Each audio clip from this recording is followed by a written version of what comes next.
Shalom Bapak Ibu Saudara yang dikasihi oleh Tuhan kita Yesus Kristus. Bertemu kembali di dalam program seri pendalaman Alkitab. Bersama saya Billy Elia yang seperti biasa akan menemani saudara selama kurang lebih 10-20 menit ke depan, di mana saya akan mengajak Bapak Ibu Saudara untuk kita bersama-sama membaca dan merenungkan kebenaran firman Tuhan, perikop demi perikop dimulai dari Perjanjian Baru. Dan di dalam seri pendalaman Alkitab kali ini kita memasuki perikop yang ke-93, yang kali ini terambil dari Injil Matius pasalnya yang ke-21 ya. Ayat 18 sampai dengan ayat yang ke-22. Apabila Bapak Ibu Saudara sudah mempersiapkan Alkitabnya, masing-masing saya mau mengajak kita membaca nas firman Tuhan ini bersama-sama. Sekali lagi dari Injil Matius pasal yang ke-21 ayat 18 sampai 22 dengan judul perikop Yesus mengutuk pohon ara. Pada pagi-pagi hari dalam perjalanannya kembali ke kota, Yesus merasa lapar. Dekat jalan ia melihat pohon ara lalu pergi ke situ. Tetapi ia tidak mendapat apa-apa pada pohon itu selain daun-daunnya saja. Katanya kepada pohon itu, "Engkau tidak akan berbuah lagi selama-lamanya." Dan seketika itu juga keringlah pohon ara itu. Melihat kejadian itu tercenganglah murid-muridnya lalu berkata, "Bagaimana mungkin pohon ara itu sekonyong-konyong menjadi kering?" Yesus menjawab mereka, "Aku berkata kepadamu, sesungguhnya jika kamu percaya dan tidak bimbang, kamu bukan saja akan dapat berbuat apa yang kuperbuat dengan pohon ara itu, tetapi juga jikalau kamu berkata kepada gunung ini beranjaklah dan tercampaklah ke dalam laut, hal itu akan terjadi. Dan apa saja yang kamu minta dalam doa, dengan penuh kepercayaan, kamu akan menerimanya." Amin untuk kebenaran firman Tuhan. Mari kita tundukkan kepala dan kita berdoa. Bapa di dalam nama Tuhan Yesus, terima kasih untuk kebenaran firman yang sudah sama-sama kami baca. Kami mau merenungkannya Tuhan, oleh sebab itu kami mohon pimpinan dan tuntunan Roh Kudus, supaya kami boleh memahami apa yang menjadi maksud dan kehendak-Mu melalui kebenaran firman. Di dalam nama Tuhan Yesus kami berdoa, haleluya, amin. Nah, Bapak Ibu Saudara yang dikasihi oleh Tuhan kita Yesus Kristus, ya, nas firman Tuhan di dalam Matius 21 ayat 18 sampai 22 ini memang seolah-olah ada dua hal yang disampaikan yang berbeda di sini ya. Tetapi kita tidak boleh mengabaikan ada sebuah konteks yang Tuhan ucapkan di sini dan kita akan fokus ke situ. Ya. Orang berpikir bahwa khotbah Yesus di sini ya, maksudnya apa yang disampaikan di sini, kemarahan Yesus bukan khotbah, kemarahan Yesus di sini terhadap pohon ara, itu seperti hal yang aneh ya, seperti seolah-olah Yesus kesal karena ketika ia lapar dalam perjalanannya dan ia melihat pohon ara dan kemudian ia tidak mendapatkan buah lalu dia mencak-mencak sampai mengutuk pohon itu. Seolah-olah Yesus di sini terlihat arogan ya. Tetapi kalau kita melihat kembali, ya tidak mungkinlah tanpa alasan terjadi seperti yang sudah kita baca di sini ya. Karena kita tahu sendiri bahwa Yesus sudah pernah menjalani puasa selama kurang lebih 40 hari dan 40 malam. Ia tidak cuma sekedar tidak makan, tetapi ia juga tidak minum. Ya.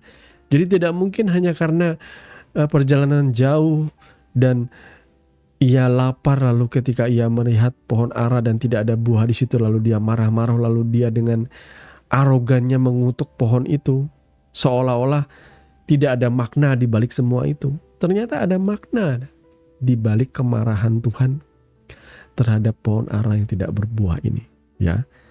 Masalahnya di sini murid-murid tidak paham dan itu ditulis dengan jelas oleh Matius ya. Bahwa murid-murid lebih fokus kepada mujizat yang terjadi. Bahwa ketika Yesus bilang bahwa pohon ini atau engkau tidak akan berbuah selama-lamanya dan seketika itu pohon ara itu menjadi kering, mereka lebih fokus kepada itu. Tetapi mereka gagal menangkap apa pesan Tuhan Yesus, apa pesan Yesus di sini. Di balik ucapannya bahwa engkau tidak akan berbuah lagi selama-lamanya. Jadi yang dibahas Yesus di sini justru mengacu kepada Israel, saudaraku. Ini konteksnya ya. Israel itu adalah umat pilihan Tuhan dan sejarahnya panjang. Tuhan mengikatkan perjanjian dengan umat pilihannya ini, bangsa pilihannya ini, yakni Israel. Tetapi bahkan sampai Yesus datang ke dunia ini berinkarnasi menjadi manusia, mereka tetap tidak mengenal Dia. Ketika Ia datang kepada milik kepunyaannya, mereka tidak mengenal Dia. Mereka bahkan menolak Dia. Mereka bahkan tidak memahami akan Dia.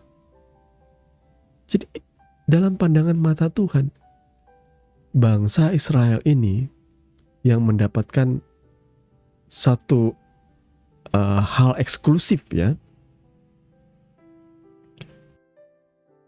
Bagaimana Tuhan mengikatkan dirinya terhadap sebuah bangsa ini dan Ia memberikan perjanjiannya kepada umat pilihannya ini. Tetapi mereka yang nyatanya tidak meresponi eksklusivitas yang mereka terima sebagai umat kepunyaan Tuhan. Mereka bahkan menjadi bangsa yang akhirnya jauh meninggalkan Tuhan. Bahkan ketika Tuhan datang, mereka tidak mengenal Dia. Saudara tentu pada akhirnya bisa memahami bahwa ucapan ini yang Tuhan serukan, ya, kemarahan ini, itu menggambarkan bangsa Israel yang laksana pohon ara yang mendapat kasih, kebaikan Tuhan, perjanjian daripada Tuhan, tetapi mereka tidak menghasilkan buah. Sehingga Tuhan mengutuk mereka menjadi kering dan akhirnya tercampak, ya, dibuang begitu saja.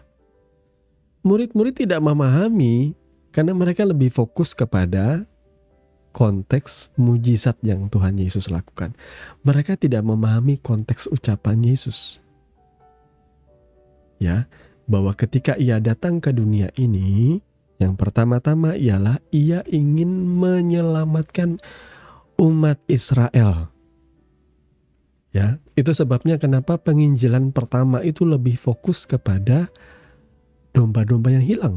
Yesus katakan bahwa aku diutus hanya kepada domba-domba yang hilang dari umat Israel. Karena begitu kuatnya perjanjian itu. Bahkan pada titik awal pun Yesus harus datang kepada umatnya dulu. Dan ternyata umatnya pun menolak Dia. Mereka tidak mengenal Dia. Ya, itu satu hal yang menyedihkan, tetapi juga menjadi sebuah pelajaran juga bagi kita, ya. Kita tidak lebih baik dari bangsa Israel, umat pilihan Tuhan. Ya, kalau kepada bangsa Israel Tuhan memberikan satu ikatan perjanjian yang kuat, ya. Turun-temurun dari Abraham, Ishak dan Yakub. Bahkan Tuhan menyertai dari masa ke masa melalui raja demi raja. Sampai akhirnya mereka dibuang dan akhirnya mereka terbuang sepenuhnya. Namun kabar gembiranya sekarang kabar sukacitanya. Keselamatan Tuhan nyatakan tidak hanya bagi Israel, tetapi bagi segala bangsa yang percaya di dalam nama Yesus. Karena oleh Yesus yang mengerjakan dan menyelesaikan karya penebusan di atas kayu salib, Tuhan membuat sebuah perjanjian yang baru bagi mereka yang percaya kepada Dia. Bahwa kamu tidak akan mengalami yang namanya kebinasaan kekal. Nah, saya dan saudara itu mendapatkan anugerah, bukan? Kasih karunia, sesuatu yang sebenarnya tidak layak diterima. Dan Tuhan pun tidak berhak memberikannya kepada setiap kita. Tetapi semata oleh karena kasih-Nya maka Ia memberikan karunia-Nya kepada kita. Anugerah-Nya kepada kita. Sehingga kita boleh menikmati juga keselamatan. Berkat-berkat di dalam Dia. Namun yang patut diingat, saudaraku, ya, apa yang Tuhan ucapkan kepada bangsa Israel yang diperumpamakan seperti pohon ara yang tidak berbuah tadi, itu juga menjadi sebuah peringatan bagi kita. Bahwa kita sebagai orang percaya yang sudah mendapatkan anugerah kasih karunia di dalam Yesus Kristus, jangan pada akhirnya saudara tidak menghasilkan buah di dalam kehidupanmu. Ya, jangan hanya bangga, secara eksklusif aku diselamatkan, aku adalah ahli waris kerajaan Allah, aku pasti masuk surga. Tetapi itu cuma sekedar lip service. Cuma sekedar keyakinan di dalam pikiran yang tidak diikuti dalam pertumbuhan. Dan bukankah Alkitab juga banyak menggambarkan kepada kita bahwa kita ini seperti benih ilahi ya. Kita seperti benih ilahi yang harus mati. Jadi manusia lama kita mati.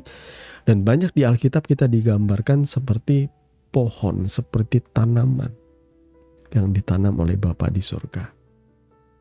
Maka saudara jangan cuma sekedar tumbuh. Ya, saya bersyukur kalau saudara bertumbuh. Tetapi Tuhan juga mengharapkan saudara menghasilkan buah. Buah bagi saya dulu ya, ketika awal mengikuti Tuhan ialah soal adalah kita hidup berkarunia, hidup bertalenta, sehingga kita bisa dipakai dalam sebuah pelayanan, dalam sebuah jalannya gereja. Tapi hari ini saya mulai memahami buah yang Tuhan harapkan dalam hidup kita itu ialah kita bertumbuh. Dimana ketika saudara dan saya bertumbuh, Tuhan akan semakin besar dan saudara akan semakin kecil. Itu artinya orang Kristen itu adalah kristosentris. Pusat daripada kehidupan imannya adalah Kristus. Jadi semakin saudara bertumbuh, semakin dewasa, saudara tidak akan jadi semakin egois. Tapi saudara akan menjadi semakin serupa dengan Kristus. Tanda-tandanya orang percaya, jangan bicara soal karunia saja. Jangan bicara soal mengusir setan saja. Jangan bicara soal menyembuhkan orang sakit dan bernubuat saja. Tanda-tandanya ialah mereka menyangkal diri, memikul salib, mengikuti Yesus. Dan mereka memiliki keserupaan. Semakin hari mereka semakin pandai, semakin cakap menyangkal dirinya. Dari awalnya takut dosa, dari awalnya takut dihukum, lama-kelamaan mulai merasa bahwa kalau aku melakukan dosa, aku mengecewakan Tuhan. Aku menyakiti hati Tuhan. Aku menyakiti orang-orang yang kukasihi. Semakin lama semakin mulai bisa berpikir bahwa pemuasan hawa nafsu itu apa sih? Justru itu menimbulkan masalah bagi saya. Mulai bisa berpikir bahwa hidup dalam dosa ini tidak akan ada akhirnya. Dan itu akan merugikan kita saja. Nah, disitulah yang namanya kedewasaan. Jadi track recordnya, perjalanannya ialah semakin kita dewasa di dalam Tuhan, semakin kita menjadi pribadi-pribadi yang hidupnya hanya ingin melakukan kebenaran firman Tuhan. Dan itulah buah yang sejati. Saya ingin mendorong saudara menghasilkan buah. Buah yang baik. Buah di mana orang-orang akan melihat saudara dan mengagumi sungguh Tuhan menyertai dia. Saya juga masih dalam perjalanan menuju ke sana, saudara ya. Saya tidak mengklaim bahwa saya sudah mencapai itu semua. Karena biarlah orang-orang yang terdekat itu, anak istri saya yang melihat itu perubahan dalam diri saya.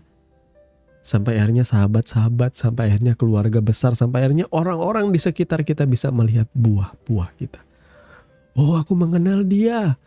Dulu dia itu mantan narapidana. Oh, luar biasa ya. Hari ini dia bisa menjadi pengusaha sukses. Saudara jangan lihat pengusahanya. Saya mendengar bahwa ia bisa menjadi seorang bapak yang bertanggung jawab bagi anak istrinya. Luar biasa. Itu namanya buah. Ada perubahan dalam hidup saudara. Orang mengenal saudara dulu adalah orang yang jelek, orang yang buruk, orang yang jahat. Tapi saudara berubah 180 derajat. Saudara menggambarkan Kristus dalam hidup saudara. Mari Bapak Ibu Saudara yang dikasihi oleh Tuhan Yesus Kristus, saudara bisa mendapatkan konteks dari pembacaan firman Tuhan kali ini. Ia mengajarkan kita bahwa sebagai orang percaya, memang kita tidak diselamatkan oleh perbuatan. Tetapi perbuatan itu banyak kali menggambarkan iman yang benar yang kita ikuti. Berbuahlah menjadi orang percaya. Tuhan Yesus memberkati kebenaran firman-Nya dan mari kita berdoa. Bapa, di dalam nama Tuhan Yesus, terima kasih karena Engkau sudah berbicara dan menyatakan isi hatimu melalui kebenaran firman. Tuhan tolong kami supaya kami boleh berjalan dalam kebenaran, sehingga kebenaran itu yang memerdekakan kami. Berkati setiap orang-orang percaya yang sudah mendengarkan firman-Mu, dan kami bersama-sama bersaat teduh di dalam pendalaman Alkitab kali ini. Tuhan, biarlah firman-Mu tinggal tetap di dalam setiap hati dan pikiran kami. Terpujilah nama-Mu selama-lamanya, di dalam nama Tuhan Yesus kami berdoa. Amin. Bapak Ibu Saudara yang dikasihi oleh Tuhan kita Yesus Kristus, kita sudah sampai di penghujung program seri pendalaman Alkitab. Kami tidak bosan-bosannya mengucapkan banyak terima kasih untuk Bapak Ibu Saudara yang tetap setia mengikuti channel ini dan mendoakan kami di dalam doa. Besar harapan kami setiap kita boleh bertumbuh bersama-sama di dalam kebenaran, di dalam iman, pengharapan, dan kasih yang sejati. Sampai bertemu lagi di dalam seri pendalaman Alkitab yang berikutnya. Akhirnya saya Billy Elia pamit. Kiranya kasih karunia di dalam Tuhan kita Yesus Kristus menyertai saudara senantiasa. Shalom.